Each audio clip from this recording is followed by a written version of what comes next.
Olá, seja muito bem-vindo, seja muito bem-vinda. Tá começando mais um episódio inédito exclusivo aqui do nosso Além dos Parques, 10ª temporada, episódio 144. Francine Pantaleão tava com a saudade do nosso Além dos Parques. Eu tava com saudade também. Nova temporada no ar, muita coisa pra compartilhar com vocês. Esse último mês e meio foi uma loucura também, né? É verdade. Uma loucura boa e, enfim, eu acho que a gente tá voltando com um episódio que, no mínimo, muito interessante. Eu também acho, afinal de contas, né?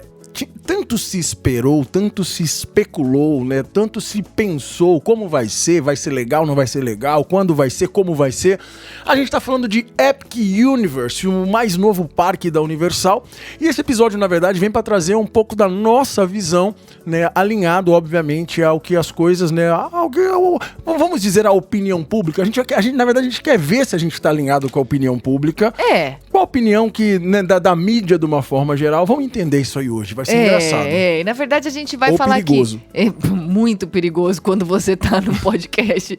Mas assim, será que o Epic, ele supriu as expectativas? E aí tem o ponto de vista da Universal como empresa, né? Que, enfim, investiu milhões e milhões e milhões de dólares para construir o Epic, e também na do visitante. E aí a gente vai dar a nossa opinião de quem tá aqui em Orlando, de quem mora em Orlando, de quem frequenta todos os parques aqui de Orlando. A dúvida é, foram eles que investiram esses milhões todos? Não sei. Isso é dinheiro de investidor, né? É óbvio, né? Muito bem. E também, né, uma visão de quem tem agência de turismo. Don't Travel, né? Assim, Exato. a nossa visão de residente, de visitante, enfim, e também de agência, como empresa. Isso aí, então vamos começar o seguinte, eu acho que nada melhor, Francine, do que categoricamente colocar o que a opinião pública, se é que isso é opinião.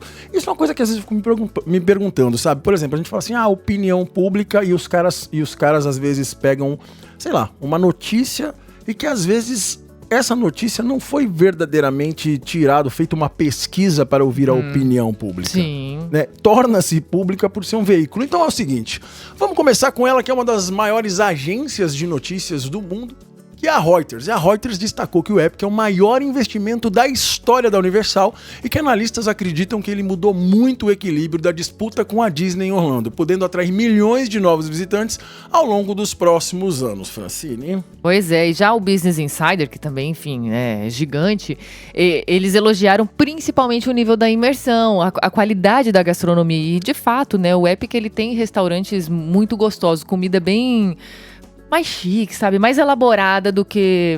Tem alguns, óbvio, tem os quicks, claro, tem as comidas mais tradicionais, mas eles também têm comida muito boa ali, né? É verdade, mas... É que é verdade assim, por exemplo, a minha opinião é um pouco diferente da opinião do Kiko. E eu acho que é o que divide a opinião, falando assim, do público, por exemplo. É porque a Universal anunciou tanto que ia ser um parque absurdamente diferente de tudo que você já imaginou, que ia ser o parque mais imersivo. E eu, Francine, eu acho que é um parque muito imersivo. Se a gente falar de parques da Universal, ele é o parque mais imersivo da Universal. Concordo. Sim, é. Aí, ele atingiu as expectativas do Kiko? Eu já sei a resposta aqui. Não, mas aí, então, fugindo do Kiko, eu vou pro TripAdvisor, que é um dos maiores portais, né, de avaliações do mundo. E aí, e esse talvez o dado mais surpreendente. Atualmente, o Epic aparece com 2,4 dentro do TripAdvisor, né? Que tá muito abaixo do que se esperaria para um parque novo. Mas vale contextualizar. Ao ler dezenas de avaliações, percebe-se um padrão. As pessoas costumam dar nota baixa, primeiro porque são chatas, segundo... isso não tá lá, isso é uma opinião minha. Enfim, a não ser quando o cliente tem razão. Porque tem um cliente que tem razão e tem um cliente que é chato, que é azedo, que é amargo por natureza. E quer ir lá dar uma nota baixa só porque dane-se. Exato, só porque... Exatamente. Então assim, as pessoas costumam dar nota baixa, não porque acharam que o parque é feio ou porque o parque é ruim, mas que tiveram uma combinação de fatores como espera de 2 horas de fila, 3 horas de fila, atrações fechadas por problemas técnicos, sensação que o número de atrações ainda não justifica o preço, calor intenso e falta de áreas de sombra. Então assim, verdadeiramente, e essa é, né, 2,4 é a nota no TripAdvisor. Então assim, verdadeiramente, por que eu falei aquilo no começo? Agora você vai me entender, tá vendo? Você que é novinha ainda vai entender o tiozinho aqui. Tá bom, macaco velho. Quando a gente fala de TripAdvisor, por exemplo, por mais que tenha os azedos, a gente sabe que tem, esse aqui tá representando a opinião pública. Com certeza. Aqui não tem pesquisa, aqui é o próprio público. É a opinião da pessoa. É o próprio público vindo dar a sua opinião. E assim, a questão é justificável ou não, certo ou não, a pessoa sendo azeda ou não, ela pode ir lá e dar a opinião dela. Sim. É que a gente sabe que tem muita gente... O lance do azedo não é só de você ser azedo. Eu sou azedo, mas tá tudo certo. A questão é você ser... Ser injusto. Exato. É isso. Você pode não ter a sua opinião, mas tipo assim, poxa, foi entregue um negócio bacana. Beleza, você tem que ser justo, né? Isso. Você não pode ser injusto. Mas é a massa, não... Exatamente. Enfim. Então assim, mas quanto dessa massa é o azedo injusto? Entendeu? Por que eu tô falando isso? Deve ser a minoria. Deveria ser a minoria, eu não sei dizer hoje, porque o mundo hoje tá chato. Mas a grande realidade é que quando a gente pega uma mídia, um veículo, né? Se é que eu posso chamar o TripAdvisor de veículo, mas assim, que aí sim representa a opinião pública, você vê que ele tá abaixo dos 50% a nota. Entendeu? Tá abaixo dos 5. O 5 seria o mínimo aceitável, né? Não, o 5 seria o 10. Não. Eu tô falando... Francine, se eu tô falando que é de 2,4 de 5, eu tô falando que é 50%? Ah, sim. Ou seja, eu tô falando que 50%, uma nota de 1 a 10, o 5, claro. O meio, né? O meio seria o mínimo aceitável. Sim. É mínimo pra passar de ano? Sim. Então, ele tá abaixo, ele tá 2,4. Tá abaixo. Ou seja, ele tá menos... Pra um parque novo. Pois é, mas aí que tá a questão, um parque que criou todas as expectativas. Mas eu não tô aqui também pra falar mal, pelo contrário, eu amei o Epic. Né? Eu acho que é um parque incrível, é um parque muito bonito, é um parque muito bem construído, né, do ponto de vista de beleza, né? Eu achei interessante, não sei se é a melhor função, né? Assim, eu gosto muito da ideia de você ter aqui, vamos supor. Então vamos começar do começo. O Epic, pra quem nunca foi, né? Essa semana, inclusive, meu amigo Dwayne Johnson me ligou, ele tava lá, ele falou, Kiko, queria comprar aí na Median. Dwayne Johnson tava lá? Tava. Era o Terry Crews. Mas o Dwayne Johnson também tava. Tava. Não? Não, era o Terry Crews. Eu enganei de amigo. Entendi. Muito bem. São muitos amigos importantes. Exatamente. Só de raiva eu vou deixar nesse podcast a minha foto com o Terry Crews pra quem achou que eu tô de sacanagem, hein? Pra quem achou que eu sou o Naldo Bene. Né? Meu amigo também, Naldo Bene, o maior contador de histórias do mundo, Francisco. Mas vamos lá, meu amigo Terry Crews me ligou, falou, quero ir lá essa semana, quero dar um rolê lá pelo Epic, e foi, né? Neymar também foi lá essa semana. Então é o seguinte, ele é um parque que ele desperta curiosidade, afinal de contas ele é novo. Pra quem não vem pra cá com frequência, ou pra quem, enfim, tá vindo, ele desperta essa curiosidade. Quando o cara entrar nesse parque, ele vai se fascinar, porque é lindo. O que eu ia dizer é o seguinte, quando a gente entra no Epic, tá? Então você entrou, passou a entrada ali, você vai chegar naquele meio, naquele hub central, aquele hub de distribuição de mundos. Celestial Park. Onde você vai ter ali a entrada para a área de Nintendo, a área de monstros, né, a área de Harry Potter, enfim, a área de como treinar o seu dragão. Maravilha. O que eu não gosto desse formato é a questão de você entrar e sair pelo mesmo lugar, pensando na imersão, tá? Pensando que a Caverna do Dragão só tinha uma entrada e uma saída. Beleza, o que isso fez? Ódio em todo mundo. Por quê? Porque eles não conseguiam sair de lá. Então, assim, eu acho, se a gente tivesse uma entrada e uma saída pelo fundo, para que você cruzasse essa área, que essa saída fosse uma saída, tipo assim, vamos supor, na área de Nintendo, a saída fosse um túnel, como aqueles canos verdes, e você vai andando naquele cano verde e você cai de volta no Celestial Park. Sim, isso é muito legal. E ela não pode, você não pode entrar por ali, só sair. Né? A área dos monstros fosse um calabouço, que você vai caminhando assim, bababá, e cai de volta. Mas que você não saísse pela mesma entrada, pelo mesmo portão de entrada. Eu acho que o fluxo ficaria melhor, né? Ficaria mais óbvio e você não precisaria esse trânsito de entrada e saída pelo mesmo lugar. Por quê? Uma coisa, vamos pensar os parques... E acabaria sendo mais imersivo, porque aí você tá buscando uma saída. Tá vendo como é fácil convencer ela? Vamos lá. Eu acho que os parques poderiam te contratar pra você ser Imagineer. Mas eu não tenho dúvida que eu daria belas opiniões pra eles, assim, belas ideias. Olha lá, por exemplo, quando a gente vai num parque qualquer, Disney, Universal, qualquer parque, você meio que, assim, pode ter uma área meio que sem saída? Pode, mas é a minoria da minoria da minoria. Sim. Normalmente você vai andando e ele vai, né, se ligando uma coisa na outra. Liga, sai de uma área, você tá numa outra e enfim. E beleza, tudo bem que na ideia do Epic, né, de fazer uma área imersiva fechada, ok, mas precisava ter uma saída. Então esse é meu ponto número 1.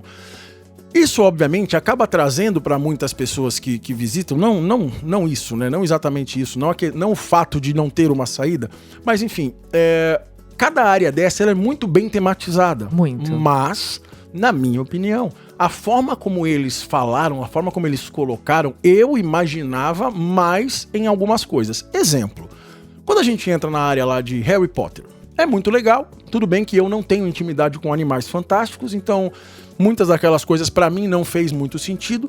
Agora, quando eu entro dentro da atração de Harry Potter, por exemplo, aquilo deveria ser a área, na minha opinião. Não, a minha opinião também. Ela é muito mais imersiva e ela faz muito mais sentido. Que é o Ministério da Magia. Exato. Você imagina se a área fosse o Ministério da Magia. Incrível. Eles fizessem um Ministério da Magia magnânimo, gigantesco, como área, e ali você se conectava, porque, pensa, o Ministério da Magia, você vai pra onde você quiser. Você tem os túneis lá, que você joga fumacinha. Então você poderia jogar a bombinha e cair dentro da tenda lá, que tem o show. Você poderia jogar a bombinha e cair em qualquer outro lugar. Ou seja, o Ministério poderia ser um hub, né, dentro do universo de Harry Potter. Essa área me decepcionou um pouco, porque de todas eu achei ela muito pequena. É uma rua ali que você tá, tipo, passeando pela França, porque faz sentido com essa coisa de animais fantásticos. Eu achei ela muito bonito. Bonito, mas muito pequeno. E a atração, a área, quer dizer, a fila da atração, sim. E, nossa, incrivelmente imersiva, uma das mais incríveis que eu já vi. Mas é uma área xoxa pra mim. Vai, isso. Vamos dizer. Quando a gente vai pra Como Treinar o Seu Dragão, por exemplo... eu gosto. Então, mas aí que tá. Você tem uma ligação sentimental com o desenho, com o filme. Essa é a ideia. Exatamente, só que a questão é o seguinte, quando a gente para pra analisar friamente, ela nada mais na minha opinião, tá? Obviamente isso é a minha opinião, e que legal se a sua não for igual. Inclusive você pode comentar aqui, aliás, o nosso Além dos Parques, ele tá disponível em todas as plataformas e você pode comentar. Normalmente, pra gente, fica mais fácil aqui da gente ver, ou a gente acaba acompanhando mais os comentários no Spotify, mas ele tá na Amazon Music, na Apple Podcast, ele tá no YouTube Podcast, que eu não sei se é esse o nome, YouTube Music, sei lá. Enfim, ele tá em todas as plataformas, tá? E é legal essa divergência de opiniões. Mas, por exemplo, quando eu entrei, eu não tenho a menor relação com Como Treinar o Seu Dragão. Eu entrei numa área completamente comum. Por que eu falo comum? Porque assim, quando eu entro dentro de um parque de diversões, é óbvio que eu espero que essas áreas sejam super tematizadas, bonitas, lindas e etc. Mas assim, eu não vi nada ali. É totalmente viking, amor. Ela é uma coisa de pedra, ilha. Ela tem um lance viking. Ela é imersiva. Compara com, tipo assim, que é a área de São Francisco, do parque da Universal Orlando. Não, mas é que tá, né? Você sai de uma área, você vai pra outra, você nem percebe. Então compara com Sus Landing, pra ser justa. É a única, porque... então pronto, é isso que eu tô te falando. Você imagina que a Universal, sei lá, não lembro quando foi inaugurada a Universal. É porque você não tem relação nenhuma, mas Como Treinar o Seu Dragão, ela é muito Amor, é óbvio que eles vão ser característicos, é óbvio que ele vai ter, é óbvio que eles vão ter todos os elementos possíveis.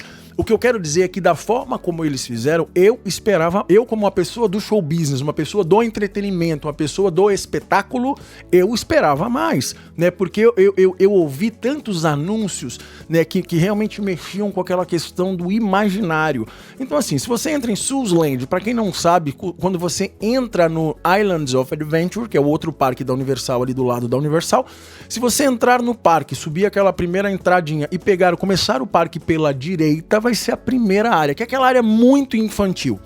O Islands of Adventure, ele era de que? 91? Sei lá, não lembro. Enfim, ele é um parque que ele é antigo, tá? Sim. Assim, é um parque que já deve ter aí 30 e tantos anos. O que acontece?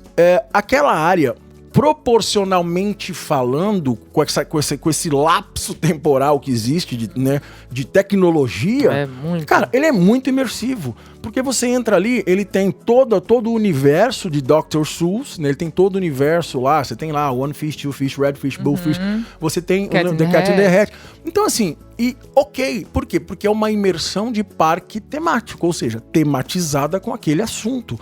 Agora, cara, no mundo de hoje, que existem projeções, que existem drones, que existem... Tudo que existe de tecnologia hoje, eu esperava mais dessa... Não da tematização, é isso que eu te falo. Da tematização tá linda, da surpresa. Entra na área de Super Nintendo, você entra lá, parece que você tá dentro do jogo do videogame. Ela é absurdamente surreal. Não é? Vai dizer que não é? Ela bonita. Não, mas ela é imersiva, amor. Você pode não ter gostado, pode eu gostei, eu gostei, só pra deixar claro, eu mas gostei. Ela é muito imersiva, é uma das mais imersivas. O que você não achou imersiva lá? Não, ela é linda, Ela tem muita tecnologia, os negócios, a Power Band, que você brinca, que faz o negócio, que você vê as moedinhas lá, ela é muito imersiva. Cada um com a sua percepção de imersão. Você pode não ter... Não. Amor, pelo amor de Deus, se você me disser que a Nintendo não é imersiva, então eu não sei o que você esperava de imersão. Ela é linda, eu acho que ela é linda, eu acho que, assim, ela te coloca realmente no contexto da história de Super Mario, mas, assim, talvez a minha frustração é porque, de fato, ele atende a uma demanda de pessoas que tem que estar ali dentro ao mesmo tempo, com as filas, com as atrações e etc. Ok, né? Mas eu imaginava algo diferente, que talvez seja até impossível de eu tentar explicar aqui, mas eu não tô dizendo que não é lindo, que não é imersivo, que não vale a pena, eu acho que vale, mas assim, a minha percepção, e Nintendo pra mim ali, né, das áreas é a mais imersiva. Por exemplo, se a gente pega lá o Monsters, né, a área dos monstros, cara, pensa só, um tema como monstros, a Universal, por exemplo, que faz um Halloween Horror Nights, que é lindo, que é incrível, cara, você não acha que foi muito mal explorado aquilo ali? Não, acho. Você tem um micro cemitériozinho ali, feio, sabe? Mal feito. Aí você tem uma atração que a gente amou, que é Monsters in Chains, que aliás foi a nossa atração favorita do parque. Nós fomos 2 vezes só no primeiro dia que a gente foi. Nós fomos antes do parque abrir, nós fomos antes da inauguração oficial do parque. Então, assim, é isso que eu quero dizer. Então, assim, imagina que o cara tem um universo de monstros e ele tem todos, né, todo o histórico de monstros da Universal à disposição e, de repente, eles fazem uma área xoxa. E você imagina assim, nessa área não era pra ter projeções holográficas de fantasmas que caminham no meio do povo. Você imagina se nessa área não era pra eles terem, de repente, uma projeção de uma lua que de repente aparece. Aí você fala, uma área mais escura, né? Tá mais fechada, porque afinal de contas ela é monstro. É isso que eu tô falando. Imagina ter um Halloween Horror Nights, que não fosse o Halloween Horror Nights, mas uma festa de Halloween exclusiva naquela área. Que fosse, tipo, mas... Tipo de Hollywood, que acontece a festa de Natal que eles implementaram há pouco tempo ali no Hollywood Studios. É diferente, não é a mais tradicional como a do Magic Kingdom, mas se tivesse algo de Halloween naquela área, ia ficar muito legal. Mas isso que eu tô te falando, é aí que eu discordo de você. Não discordo da sua opinião, mas discordo do ponto de vista que aquela área é pra ser Halloween todos os dias do ano. Ela é uma área de monstros, ela é uma área de terror, ela é uma área que era pra ser assustadora. Disse não era pra passar, de repente, alguns fantasmas por você, disse não era pra algumas coisas se mexerem sozinhas de uma outra forma, não dessa forma meio robótica, óbvia, porque tem tecnologia pra isso. Se você pegar a própria atração Monsters in Chains, olha o que eles têm lá dentro, por exemplo. É lindo. Incrível. Então assim, aí você pega ali, passa o cara tocando violino do lado de fora, um ator, legal. Mas assim, o ambiente muito diurno, principalmente, não combina com e a noite também, porque a noite, por mais que a noite já te traga um clima melhor, a grande realidade é que assim, não é uma área assustadora, e eu acho que nem era pra ser tão assustadora, porque obviamente é um parque liberado pra crianças, diferente, por exemplo, do Horror Nights, que vai ter um limite de idade. Mas ele podia ser, na minha opinião, mais... Eu vou falar mais bem feito, é difícil essa palavra, né? Ainda mais alguém que tá ouvindo vai falar assim, porra, Kiko, né? Quem é você pra falar? Cara, eu sou um cara que vive do show business há 47 anos, pronto. Então a questão é a seguinte, não é que é mal feito, é que eu acho que eles tinham muito mais pra poder fazer. Poderia ter sido melhor explorado. Não, melhor feito mesmo, sabe? Usar mais tecnologias, usar mais coisas que te colocassem dentro daquele universo de verdade. A própria tematização musical, sabe? A própria ambientação musical da área, elas são legais. A de Nintendo é legal. Você sai de lá infernizado com a musiquinha de Super Mario. Mas é praticamente a única. Sabe? Quando você assiste um filme, o que te coloca dentro do filme? É aquilo que você tá assistindo, mais aquilo que você tá ouvindo. A trilha. Entendeu? Então, tanto que você tem premiações só pra trilha sonora dos filmes, né? Pras músicas, etc. Então, assim, quando você explora quando você cria uma área que ela tem que ser imersiva, a imersão tem que colocar os seus sentidos dentro daquele universo. Quais são os seus sentidos? Olfato, né? Audição, principalmente, né? Visão. Vamos pegar esses 3. Paladar eu não diria tanto, porque você não vai ficar comendo nada ali, mas vamos pegar esses 3. Então, cara, o que os seus olhos veem, os seus ouvidos precisam ouvir e, se possível, o seu nariz precisa sentir. Sabe? Então, quando você fala num parque feito com a projeção ou com o marketing que foi feito, pra mim, não supriu as expectativas. É verdade. Acho que o marketing, então, se talvez eles tivessem anunciado diferente, é um novo parque que blá blá blá, ia suprir mais as expectativas do público, tipo, caramba, porque é um parque lindo. Óbvio, gente, é um parque muito bem feito. Sim, eu acho um parque muito imersivo. Mas, de fato, quando você traz essas... Tipo assim, a área do Super Nintendo eu acho muito imersiva. Eu acho a mais imersiva de lá mesmo. Tanto é que você sai de lá que realmente ele te transporta para outro mundo. Já as outras, apesar de serem muito lindas, realmente faltam. Igual essa de Monstro. Realmente, quando você para pra pensar e ouvir essas sugestões...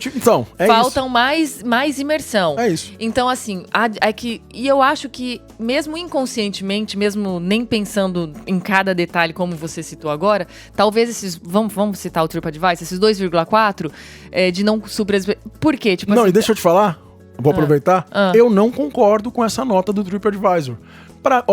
Olha como vai parecer contraditório. Lá vem. Não, pra mim esse parque é um parque, se fosse de 0 a 5, como é o TripAdvisor, você fala assim, Kiko, dá a sua nota, eu ia dar um 4 pra esse parque. Porque assim, ele supre com as expectativas de um parque temático. Ele não supre com as minhas expectativas do que me foi vendido. Então, é o que eu tô tentando dizer. Então, assim, o marketing foi muito da imersão. E talvez você chega lá... E tem a imersão. E tem a tecnologia, mas também não tem nada de tão diferente do que a gente já vê de novas atrações de outros parques antigos. É isso que eu tô te falando. Se a gente pegar, vamos lá, Monsters in Chain. Eu falei que é a atração que a gente mais gostou. E você pega Harry Potter and the Escape from Gringotts, que é do Harry Potter fugindo no banco. Não, desculpa, do Harry Potter and the Forbidden Journey. No Islands of Adventure. É a mesma atração. Melhoradas as telas, melhorados os animatrônicos. É a mesma atração. Até praticamente o mesmo... O mesmo robô. O mesmo robozinho, o mesmo assento. É isso. Então, é isso que eu quero dizer. Então, assim, talvez eu seja uma exceção nesse público avaliador. Por quê? Porque eu sou do show business. Mais crítico. Eu sou mais crítico com isso. Beleza. Mas você vê que a minha nota pro parque, eu não concordo com o TripAdvisor. A minha nota pro parque, ele é um parque muito bom. Enquanto parque, ele é muito bom. Ele vale o que você paga. Aí a gente vai entrar agora num outro ponto, então. Eu acho que a gente já falou bastante sobre isso. Quantidade de atrações. Eu acho pouco. Pouco. Eu acho pouco. Engraçado, se a gente for comparar com, de repente, um outro parque da Universal, porque o parque da Universal ele é menor, o Universal mesmo. Então, assim, depende, mas é que lá é um parque engraçado. Lá é um parque em área muito grande, mas as áreas, tirando a da Super Nintendo, que no meu ponto de vista, tipo assim, não sei nem qual é o tamanho de cada uma das áreas, mas tô dizendo, no meu ponto de vista, ela me parece maior, porque tem ali o do você tem o fundo do Donkey Kong e tal. Tipo, a área de Harry Potter ali, ela me parece tão pequena. Então, assim, até esqueci o que eu tava falando. O que eu tava falando? Muito bem, não, você tá assim, eu que tenho TDAH. Eu que tenho TDAH. Das atrações. Então, assim, sim, eu acho que é um parque com poucas atrações. Eu acho que também é um parque com poucas atrações radicais, tirando Stardust. Aliás, Stardust é a única atração mais radical pra quem gosta. Mas ele é um parque muito familiar, assim, que tem muita atração pra qualquer idade. Eu também acho isso um ponto positivo. Mas, de fato, acho que pelo preço cobrado... falta, realmente falta. E igual, um dos pontos do TripAdvisor é qual? Que faltam áreas com sombra. E realmente, se a gente pega Celestial Park, não tem uma sombra ali. Se a gente entra nas atrações, ou você tá dentro de uma lojinha, de um restaurante ou da atração, não tem nada, não tem uma árvore praticamente, né? Então você fica muito nesse sol de Orlando, realmente assim, é maçante. Então tá, Francine, pra você ali, ó, olha, ó. Tamanho das áreas, das estimativas em acres ou em hectares. Olha lá. Celestial Park, que a área central é a maior delas. Sim, claro. Obviamente, é onde fica ali o Helios, onde fica aquele hotel lindo, tal. Aí quando a gente para pra ver que a maior área de como treinar o seu dragão e Super Nintendo é a menor de todas... Pois é, olha que absurdo. Olha como a sua percepção... E assim, mas isso é a magia. Isso é o barato quando a gente fala de... É igual ilusão de ótica, sabe? Então, tipo assim, quando a gente fala... Tem tanta coisa na Nintendo. Quando a gente fala... Quando as pessoas vêm pra cá e acham que o Magic Kingdom é gigante, a gente fala que ele cabe dentro do safari do Animal Kingdom, as pessoas falam, mentira. Não é mentira. O Magic Kingdom, o Parque da Cinderela, do Castelo da Cinderela, ele inteiro cabe dentro da área do safari do Animal Kingdom. Então, olha como essa percepção acaba mudando, né, quando a gente acaba, enfim, tendo acesso a números. E isso é legal, essa é a grande magia. Mas assim, eu também acho que, a minha opinião é que em linhas gerais realmente tem pouca atração, mas ok, digamos assim. Sim, ok. Desde que todas funcionassem e que as pessoas tivessem acesso a todas. Eu acho que aí é onde mora o defeito. E assim, segundo fontes oficiais mesmo da Universal, eles, e de fato, eles estavam impedindo muito no início, tipo, não foi uma abertura, pra você poder visitar o Epic, logo no início você tinha que comprar os parques da Universal e nos dois da Universal e só um dia no Epic. Então assim, eles foram abrindo meio que pra lotação, assim, ser gradual, né? Até porque eles estavam testando funcionário, estavam testando atração, estavam testando como é que fala? O dia a dia ali, o funcionamento, né, do parque. A logística. Que eu acho que, assim, tanto é, quando nós fomos, foi antes do parque abrir? Foi. Mas assim, a gente foi no dia 17 de abril, o parque abriu em março. Não tinha coisa que não estava pronta. Eles abriram, depois eles abriram. Antes, fomos 17 de abril. Então o parque não abriu em março. Maio, desculpa, foi maio, o parque abriu em maio. A gente foi 17 de abril, a gente foi quase um mês antes da abertura oficial. Só que assim, tinha muita coisa ali que não estava pintado, que estava quebrado. Então assim, eu acho que eles abriram muito sem estar 100% pronto. As filas, eu me lembro que muitas, sabe essas cordinhas, tipo cordinha de aeroporto que separa a fila? Tinha muita cordinha quebrada, cara. Nós fomos ali, o parque tinha sido aberto ao público, tipo, 3, 4 vezes, sei lá quantas vezes, poucas vezes. Poucas vezes. Entendeu? Assim, ao público que eu digo, ao público ainda específico como o nosso, né? Então a gente teve a oportunidade de estar indo lá antes do parque abrir, imagina. O parque não tinha... público geral, antes. Não tinha aberto ao público geral ainda. Quando nós fomos, eu não lembro, terceiro, quarto, quinto, grupo de visitantes que teve acesso ao Epic. E, cara, já tinha muita coisa quebrada. Fila, foi um negocinho de fila, foi o que eu mais vi. Não tava nem pronto, sabe? Aquela coisa de que colocou ali só pra poder estar recebendo e... A gente comentou isso, inclusive. Nós comentamos. Então, assim, a atração... aí fala assim, puta, o Epic é um parque que tem filas muito grandes. Meu, a verdade, a gente tem acompanhado diariamente. Se você não baixou ainda o aplicativo do MD1, olha, baixa, porque o aplicativo do MD1, ele reúne tudo que você precisa para sua viagem de Orlando num único lugar. Então, assim, você consegue ver em tempo real, e não importa se você tá no Brasil, você consegue ter acesso em tempo real como estão as filas das atrações dos parques, até para você poder ir monitorando, né? Para você entendendo a época do ano que você vem, como é e tal. E assim, as filas, elas não são enormes. E se a gente para ver as atrações que tem filas gigantes, não é porque tem um público absurdo lá, é porque ela quebra o tempo inteiro. Harry Potter foi uma, né? Harry Potter é uma. Tem outras que estão assim, puxa, 3 horas de fila. E assim, ter 1h30 de fila aqui em atrações populares é super normal em qualquer época do ano. Tipo, se você vai na do Hagrid, que é a montanha-russa do Hagrid, no Islands of Adventure, que foi inaugurada em 2019, mas é uma montanha-russa incrível, qualquer dia comum em baixa temporada, você vai pegar com 70 minutos lá. Então, assim, é tranquilo, tá 140 minutos. Assim, então, o tempo de fila de boas atrações, independentemente de ser um parque novo ou não, é normal ter grandes filas. Mas, as filas que tem... do Epic, por exemplo, são as atrações que quebram o tempo todo, aí fica parado, não é porque o parque tá abarrotado, tá super lotado. Aliás, o parque eu acho que até hoje, minha opinião, assim, nem atingiu a sua lotação. E agora vamos trazer então uma opinião nossa, né, agora como agência, né?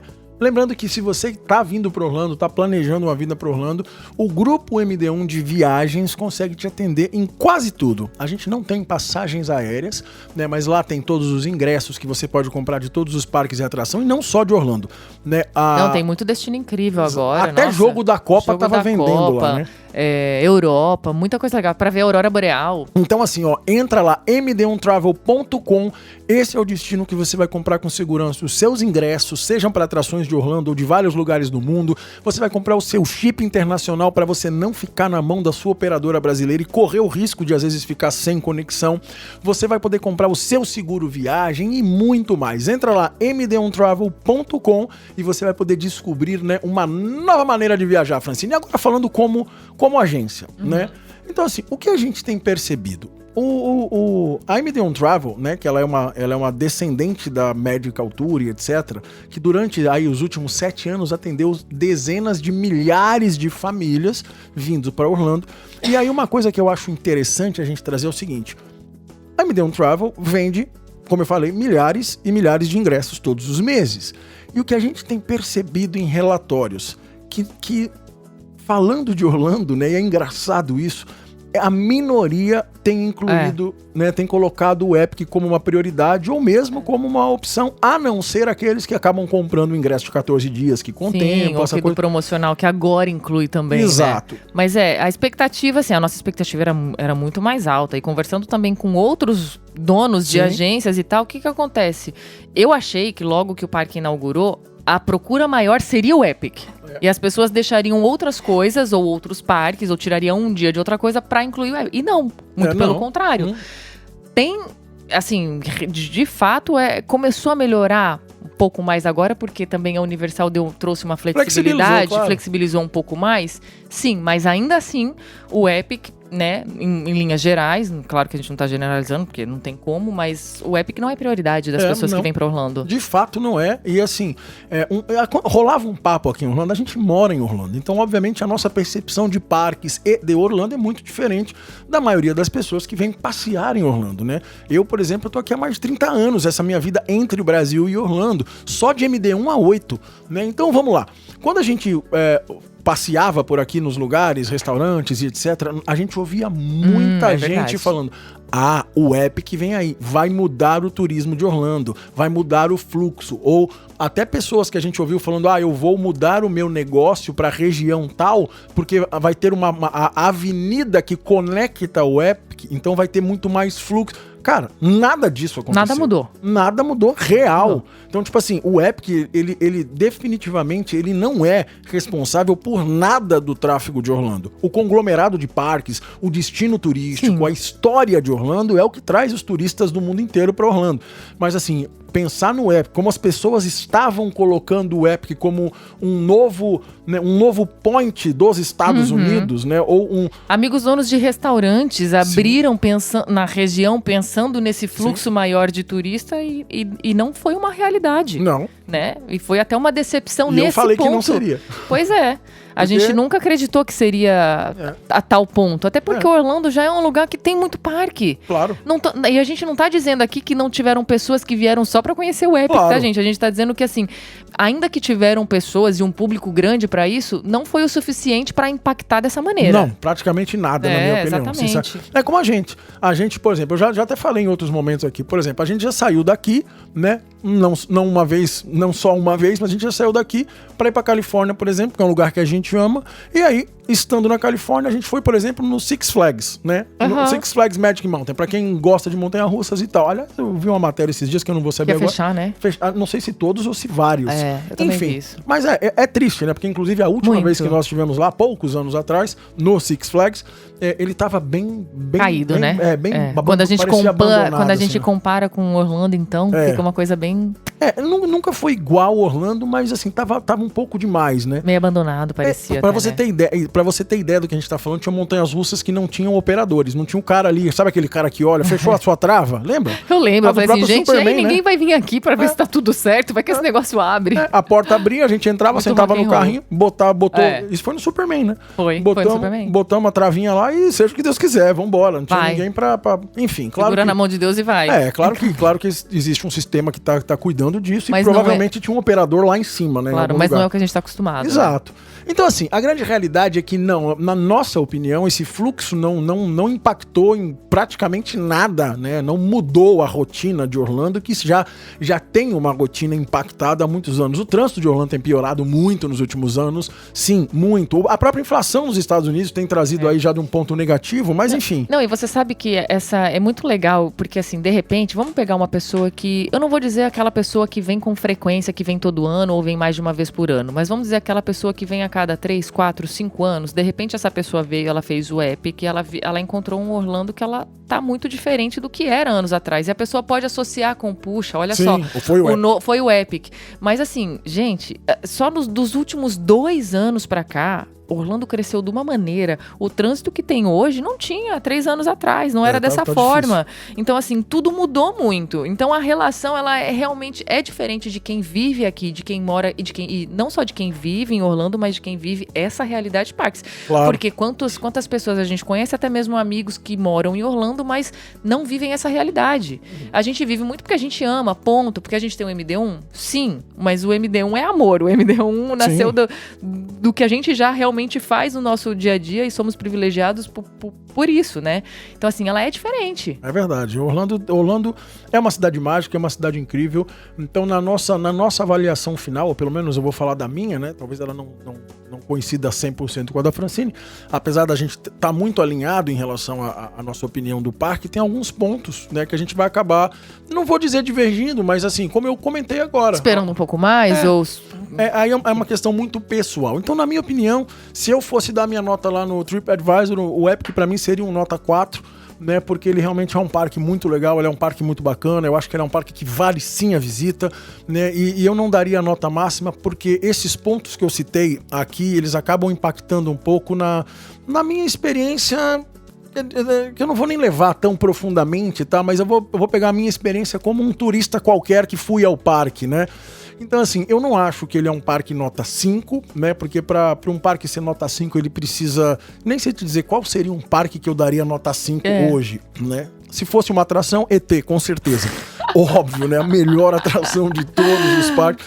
Em um momento que eu quebro toda a credibilidade que eu construí ao longo desse podcast. Mas tudo bem, eu amo também. Mas o ET é parte da minha... Tem um 5 é parte da minha vida, é um cheiro de mofo maravilhoso. É muito bom. É isso, Francine. É verdade. É que eu acho assim, eu acho que independentemente de qualquer coisa, seja a sua primeira, 10ª, enfim, não importa quantas vezes você já veio, o lance de Orlando é você vir de coração aberto, né? Aberto a viver experiências.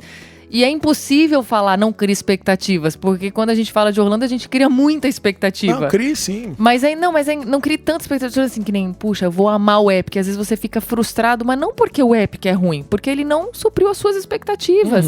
Então assim, e quantas vezes a gente já não teve lugares que a gente foi, que amigo nosso falou, meu, é a melhor coisa da vida a gente chegar lá e falar, pô, não é tudo isso. Pra mim não é, porque a ligação é diferente, são, enfim, gostos diferentes. Igual assim, eu amo Animal Kingdom, e tem pessoas que não gostam do Animal Kingdom. Então às vezes fala, puxa, e esses dias eu coloquei exatamente a do ET, eu falei assim, porque a gente acha que a gente é a melhor atração, porque sim, porque a gente ama e tal. E alguém comentou, isso foi muito engraçado, foi assim, puxa, uma decepção. Eu falei, que bom que ninguém pensa a mesma coisa. E foi assim, eu fui por causa de vocês, mas legal ter conhecido. E tá tudo bem. É isso. É gostoso. É que o ET, na verdade, vamos falar real, o ET, na verdade, ele é uma atração velha. Velha, tem 40 e tantos anos, sei lá, essa atração é de 80 e pouco, 85. Então assim, ele é uma atração velha e ela permanece velha até hoje. E o que eu gosto nela é isso. É exatamente isso. O que eu gosto é que ela é velha, que ela remete ao meu tempo de criança indo lá, sabe? Então assim, é o que eu falei. É diferente a sua relação, porque é isso. Você foi quando você era pequeno, você vive entre Brasil e Orlando há muito. Então assim, muito mais do que a atração em si, ela te traz outros tempos. Lembrança. Diferente de uma pessoa que, de repente, não viveu isso aqui em Orlando e chega agora e, tipo assim, ET, puta, meu, que atração velha. Esse animatrônico nem fala meu nome no final. Por que eles pedem, né? É isso. Então é diferente. Porque exatamente isso. Uma atração pra mim, na minha opinião, uma atração muito boa, ela não se trata só se ela te traz adrenalina ou se ela é mais tecnológica, mas é o que ela desperta em você. É isso, né? Afinal de contas, parques de diversão, eles são sobre sentimentos. É aquilo que você vai sentir e não necessariamente, né, o espírito somente da aventura. Não frio na barriga só, né? Pode até ser um frio na barriga, mas que pode ser fornecido por várias fontes. Pode ser pela queda brutal de uma montanha-russa ou por um sorriso singelo no rosto de um personagem que faz você lembrar de algum momento da sua vida e faz você chorar. Ou seja, a experiência, na verdade, ela tá justamente no sentimento que brota dentro de você quando você experimenta algo. Então, pra mim, Orlando... Por que Orlando é o que ela é? Porque ela faz com que as pessoas despertem sentimentos incríveis, criem memórias incomparáveis, né? E vivam intensamente momentos felizes, sabe? Na sua grande maioria. E, obviamente, que você estar dentro de ambientes preparados como parques de diversões, feitos para que você possa aguçar cada um desses sentimentos e cada uma dessas experiências, vai fazer com que você tenha uma percepção muito mais profunda do do que o seu dia a dia comum, né? Então, assim, viva Orlando intensamente com tudo que Orlando tem para oferecer dentro e fora dos parques. Afinal de contas, uma viagem para cá, ela é sim, na maioria esmagadora das vezes, a realização do sonho de pessoas. Família, né? Amigos, amores, pessoas, enfim, que planejam, que sonham, que querem viver esse momento. Então, não permita que nada impeça esse seu sentimento. Assim como o nosso seguidor falou, né, que, puxa, não foi legal, né? Eu tava esperando tanto do ET pelo que você fala, mas foi bom eu conhecer. Permita-se conhecer aquilo que um lugar especial tem a oferecer, porque você nunca sabe o que vai tocar em você de verdade. É, muito bom! Fechou com chave de ouro, hein, amor? Amém. Só quero dar tchau agora pra ficar bonito desse jeito. Estamos felizes de ter voltado com a nossa temporada e a gente se vê na próxima semana. Toda terça-feira, antes do MD1 Live, tem Além dos Parques, um episódio inédito, sempre falando de alguma coisa, seja sobre Orlando ou não. Afinal de contas, nós estamos muito além dos parques. Aê! Beijo!